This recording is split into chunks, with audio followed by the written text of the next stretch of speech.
Boa tarde, satisfação é minha estar podendo falar mais uma vez aí com o povo de Araxá. Conforme o Dr. Conrado vai repassar, esse caso da Santa Casa foi um caso que acabou, vamos dizer assim, caindo no colo da Polícia Civil agora, em que pese já estar havendo investigações aí, requisições de documento por parte do Ministério Público e também diretamente por parte da Procuradoria Jurídica da Santa Casa, que nos encaminhou documentação referente a esse evento em comemoração aos 130 anos da Santa Casa, que teve aí como principal atração o show do Ginigeno, né? Então o Dr. Conrado vai passar da onde que originou essa documentação que a Polícia Civil tem hoje e já a gente volta a dizer. Dr. Conrado, boa tarde. Boa tarde. A questão foi que foi instaurado um inquérito para apurar eventuais crimes contra a honra de diversas pessoas praticados pelo jornalista que está sendo investigado nesse inquérito. A partir daí, representamos pela expedição de mandado de busca e apreensão na residência dele, onde foram arrecadados diversos documentos. Dentre esses documentos, alguns documentos relacionados a esse evento feito pela Santa Casa para arrecadar verbas para a Santa Casa. A partir daí surgiram indícios de outros crimes ocorridos. Foi aí então que a Polícia Civil instaurou um novo inquérito agora para apurar essa questão específica de possível desvio de verbas aí por parte do investigado. Quais seriam esses crimes? Juntada a documentação que a Polícia Civil obteve diante do cumprimento de busca e apreensão na casa do Alessandro, junto com os documentos encaminhados pela zelosa doutora Mara do Ministério Público, verificou-se aí a suposta prática de crime de peculato e associação criminosa, onde infelizmente mais uma vez a Santa Casa de Misericórdia de Araxá teria sido a grande lesada.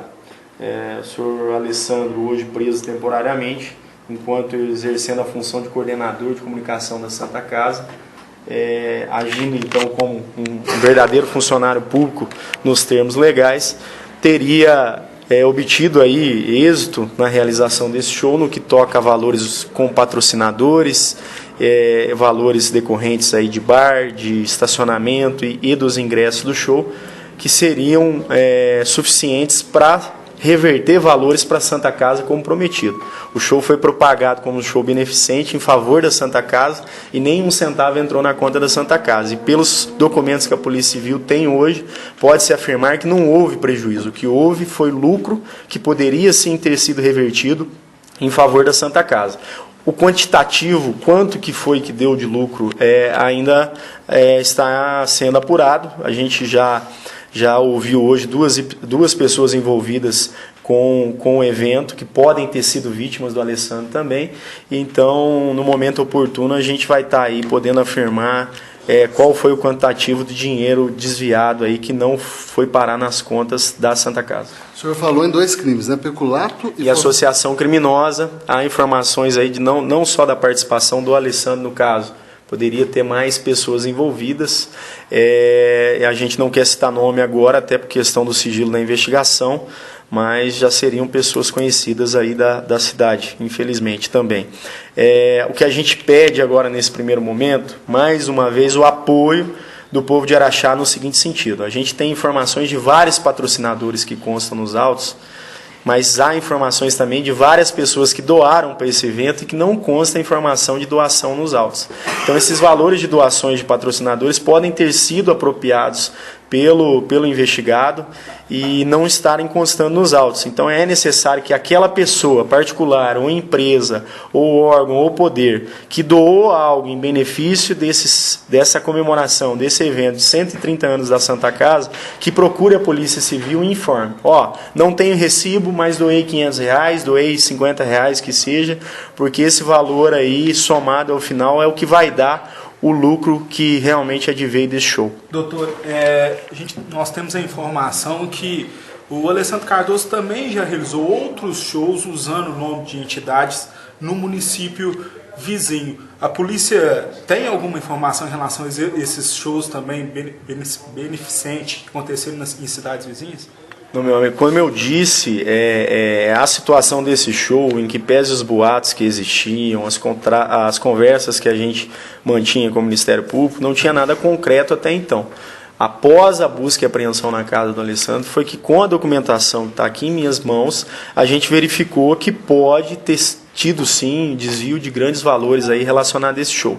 Se tem participação do Alessandro em outros desvios, em outros shows aí, a polícia ainda desconhece e ela está tratando por hora, pura e simplesmente, o show de comemoração aos 130 anos da Santa Casa. Nessa busca e apreensão, houve também algum tipo de informação a respeito de outro evento que o Alessandro também organizava e que recebeu verbas públicas, que é a Marcha para Jesus, que inclusive fazia em parceria com o vereador Farley? Olha, há documentos relacionados a esse evento, mas por hora não há indícios de fraudes. Os indícios de fraudes que nós temos, em razão da documentação enviada pela Santa Casa, pelo Ministério Público e obtida em busca e apreensão, é de desvio de valores no evento 130 anos de comemoração da Santa Casa. E por que a prisão temporária, doutor, e não alguma prisão preventiva, já que há indícios? A prisão temporária ela serve para a questão da indispensabilidade da investigação, para o êxito total da investigação. O Alessandro, para os senhores terem uma ideia, na sexta-feira, quando a gente notificou os dois demais sócios que participaram desse evento também, que podem ter sido lesados, ele fez contato com os dois, na tentativa de alinhar discurso. Isso seria caso, inclusive, de prisão preventiva. A gente viu aí recentemente até senador da República sendo preso em razão dessas interferências em investigação. Por hora, optou-se por uma medida ainda que aparentemente drástica, mas menos drástica, que seria prisão temporária. Ninguém descarta aí uma conversão em preventiva futuramente, mas por hora o que a polícia quer é isso, tranquilidade para que provas não sejam destruídas e para que as testemunhas realmente venham aqui e colaborem com a verdade. Nesse caso também estava acontecendo interceptação telefônica ou essa informação dessa tentativa de alinhamento de discurso foi feita pelos outros envolvidos? Sigilo das investigações, e a gente não pode dizer como obteve esse meio de prova, não. O que eu posso adiantar é que as próprias pessoas ouvidas aqui hoje afirmaram para mim pessoalmente que foram procurados pelo Alessandro. E a polícia espera que o Alessandro assuma essa responsabilidade? Vai ter algum depoimento? Ele vai ser ouvido durante esses 5 dias? Como vai ser? Inicialmente aí a previsão é que a gente já ouça ele na quarta-feira à tarde, mais tardar na quinta de manhã. E a expectativa é essa, que realmente comprove e confirme que houve sim lucro, né? Ou que se não houve o lucro, pelo menos consiga comprovar documentalmente os prejuízos que ele está apontando ali que teve do evento. O que não se pode é ter documentos que indicam haver uma parcela significativa de lucros, informações inclusive de testemunhas de que houve lucro, e é a afirmação para a pessoa de que a Santa Casa não recebeu um único centavo, em que pese ter tido o nome explorado de forma aí, constante, né? Para nós está caracterizado sim que houve o desvio e a linha investigativa é nesse sentido. Só para a gente entender, qual foi a participação da doutora Mara nesse processo, nessa abertura de inquérito? Doutora Mara, como zelosa representante da saúde da nossa cidade, quando tomou ciência aí de possível desvio de valor que deveria ter sido destinado para a Santa Casa, requisitou da instituição, requisitou da dupla sertaneja informações sobre o evento. Com essa documentação que ela mandou, somada ao que veio da Procuradoria da Santa Casa para a Polícia Civil de forma espontânea, pelo Dr. Aires, salvo engano, é o nome dele, e também com relação à documentação que a polícia obteve em busca e apreensão, a gente já tem elementos aí para indicar que houve sim desvio de valores. Doutor César, é a segunda vez, né, o segundo caso que ele é ouvido aqui na delegacia. Queria que o senhor explicasse o primeiro caso que ele foi intimado aqui para ser ouvido aqui na delegacia e a situação de agora, se ele já falou alguma coisa em relação a esse show da Santa Casa. Não, os primeiros contatos que o Alessandro teve após a busca e apreensão foi em decorrência das mídias dele que foram apreendidas. A gente apreendeu o computador, prendeu o celular e a gente tinha autorização judicial para ter acesso nos documentos digitais dele. Então, as vindas dele na delegacia era para ver se a perícia já tinha sido feita, se a polícia já tinha feito as diligências para poder reaver os bens dele. Então, não houve oitiva nenhuma, ele não foi ouvido formalmente.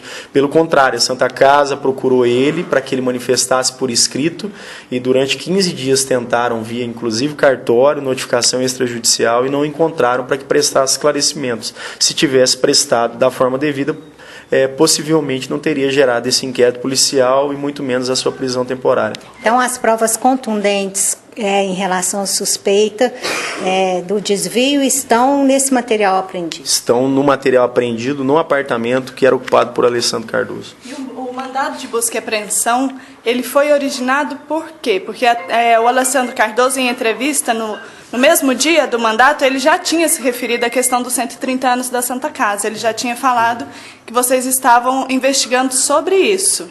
O mandato que originou tanto ele quanto o Gilson foi por conta do quê? Como o doutor Conrado, presidente do inquérito, bem disse, a gente tem 5 representações criminais num único inquérito policial, onde colocam o Alessandro como autor de crimes contra a honra. O mandado de busca e apreensão foi solicitado neste inquérito policial, porque a gente tinha informações que ele tinha documentos que poderiam comprovar que realmente ele é o autor de vários crimes contra a honra ocorridos pela internet. A gente conseguiu provas disso também. Mas, além disso, surgiu essa documentação da Santa Casa, que, nesse primeiro momento, já despertou a atenção da Polícia Civil e acabou culminando na instauração desse inquérito policial. Hoje ele responde 2 inquéritos policiais. 2 inquéritos policiais nessa unidade. Essas 2 pessoas que o Alessandro teve contato na última sexta-feira são empresários, são políticos, são de que setor da classe, da população, da sociedade araxaense? Empresários que teriam organizado e participado do show juntamente com eles e ao que tudo indica até o momento que também teriam sido lesados pelo Alessandro. De que forma que eles teriam sido lesados, doutor?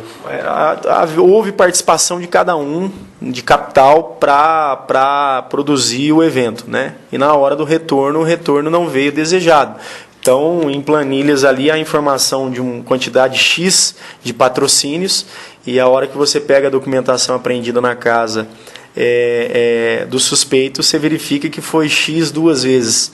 Então, esses valores foram omitidos aí dos próprios colaboradores aí que participaram com ele da realização do evento, e isso caracteriza também, aí, no mínimo, crime de estelionato em relação a eles. Para não chegar a nenhum valor na Santa Casa, ele alega que teve prejuízo com esse show? Ele alega que teve um prejuízo aproximado de R$40 mil, em que pese a quantidade de patrocínio, em que pese um público pequeno, mas considerável, os valores, em que pese o valor do cachê que em tese teria sido cobrado pela dupla, né, um valor mais reduzido de R$60 mil, ele afirma que que teve prejuízo, que por isso que a Santa Casa não recebeu nada.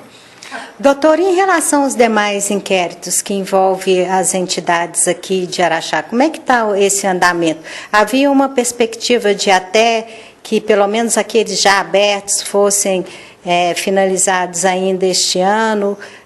O que o senhor pode nos adiantar? Vou voltar a repetir, minha amiga. Cada inquérito tem um titular, cada inquérito corre na medida que as provas são obtidas, com os obstáculos de sempre. Férias de servidor, feriado, férias do recesso no fórum. Então, assim, não posso. A investigação é algo que não é matemático, né? Essa investigação, por exemplo, a gente imaginou que ia demorar meses. Com um simples mandado de busca e apreensão, a gente já obteve provas aqui que demoraria muito tempo a serem obtidas. Então, não posso precisar. A expectativa era que se terminasse, pelo menos, da associação, da APAI e do COAFRO esse ano, mas eu não posso afirmar, eu não sei como é que está o andamento dessas investigações propriamente dito. Doutor, e a polícia então optou pela prisão temporária, mas havendo indícios, como você disse, que já houve até motivos para prisão preventiva, ela pode se tornar uma preventiva, pode estender? Quais são as chances de agora para frente? Tudo depende também da conduta do investigado, né? Se houver facilitação no serviço aí das investigações em si, né? Se não houver mais tentativa de influenciar em testemunhos na obtenção das provas, não tem porquê continuar a prisão da pessoa, né? Então, a gente acredita, por hora, que com esses 5 dias de prisão já seja suficiente para a finalidade que justificou o decreto temporário da prisão dele. Pode ser que se prorrogue? Pode ser que se represente para uma preventiva? Pode, mas isso aí vai depender do andamento do caso. E ele está com um advogado, doutor Fabiano, que é o mesmo do sargento Hamilton, e que na defesa do sargento Hamilton criticou muito essa postura da polícia em relação à prisão temporária, classificando a prisão temporária como um pau de arara, enfim. Com certeza o advogado vai usar essa linha de defesa, né, doutor? A Polícia Civil como que vê essa questão? O contato que o doutor Fabiano teve até agora não foi do advogado do Alessandro, ele foi como um profissional do direito querendo saber o que estava acontecendo. Ele não tem procuração nos autos ainda, então ele não é correto falar que ele é o advogado do Alessandro propriamente dito por hora, tá? O que o doutor utilizar na defesa dele vai ser respeitado, desde que respeite o trabalho da Polícia Civil também. Então, dizer que a prisão foi desnecessária é aceito, o que a gente não vai aceitar é adjetivos negativos como torturador, covarde, assim por diante, como foi feito da outra vez. Mas a gente acredita que qualquer espécie de defesa que seja manifestada, ela é válida. Agora, doutor, o doutor Fabiano e o doutor Leonardo alegaram na defesa do Hamilton, junto à comissão processante, que ele mentiu aqui para a delegacia, aqui ao depor na delegacia, por orientação deles próprios advogados, né? Então, desmentiram tudo que foi dito aqui no inquérito, que já foi, inclusive, encaminhado ao Ministério Público. Que consequências pode ter essa postura? É direito do investigado no processo penal brasileiro, inclusive, não só negar um crime, como mentir, né? Então, a atitude dele, nesse caso específico, ela só não tem muito fundamento, porque a gente tomou cuidado, né, e teve aí o grande prazer de ter representantes do Ministério Público junto, né, ombreando com a gente aí durante essa fase investigativa. Então, volto a repetir, tinham 3 autoridades policiais na sala, 3 advogados, escrivão de polícia, representante do Ministério Público dos mais sérios, e alegar que foi torturado naquela oportunidade só demonstra a fraqueza da defesa. Doutor, só mudando um pouco de assunto, na previsão orçamentária que está em debate na Câmara Municipal hoje, o prefeito Araceli de Paula, a administração municipal, prevê um orçamento, uma previsão orçamentária muito menor do que estava previsto no orçamento de 2014, cerca de 10%. Como é que a Polícia Civil recebeu essa informação e, principalmente, a queda de investimento na segurança pública do município, não só da Polícia Civil, mas também uma queda de investimento da Polícia Militar, no Corpo de Bombeiros?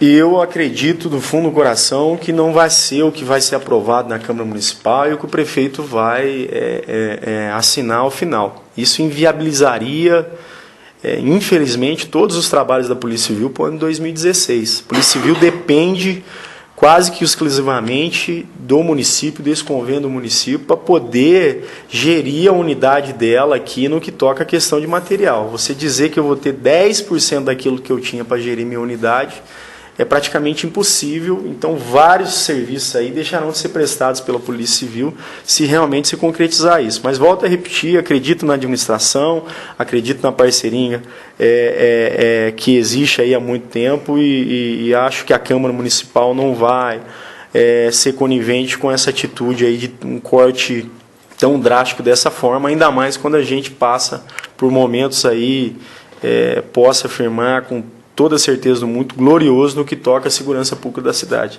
Por mais aparente que esteja aí a insegurança, a sensação de impunidade, Araxá se destaca por ser uma das cidades mais seguras da região, se destaca por ter uma das polícias mais efetivas da região no que toca a prevenção de crimes e também no que toca a repressão de crimes. Tá? Só a título de exemplo, a gente não tem casos de homicídios, não tem casos de latrocínios que deixaram de ser apurados aqui desde quando tive o prazer de assumir a unidade. Todos os crimes de maior repercussão têm resposta imediata, muito rápida. Então, o momento de segurança pública que a gente passa, ele não pode retroceder, ele não pode ter um retrocesso, e a gente acredita que o município não vai contribuir para um retrocesso, mas sim para um progresso da segurança da cidade. Doutor, voltando no assunto das demais apurações, né, houve um pedido da Polícia Civil de encaminhamento de documentação de dezenas de documentos referentes às entidades que receberam recursos em 2014. Esses documentos foram enviados, estão sendo analisados? O doutor Renato é o presidente do inquérito que apura as 65 entidades e ele está de férias, volta agora na quarta-feira e essa informação ela pode ser dada de forma mais precisa pelo titular da investigação.